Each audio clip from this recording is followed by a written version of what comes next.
Hello mga kacham, magluto tayo ngayon ng lugaw.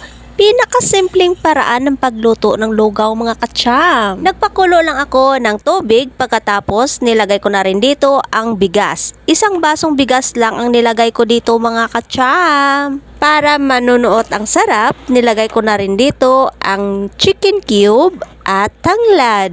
Isinabay ko na rin dito ang buto ng piniritong manok. Nilagyan ko na rin ito ng luya.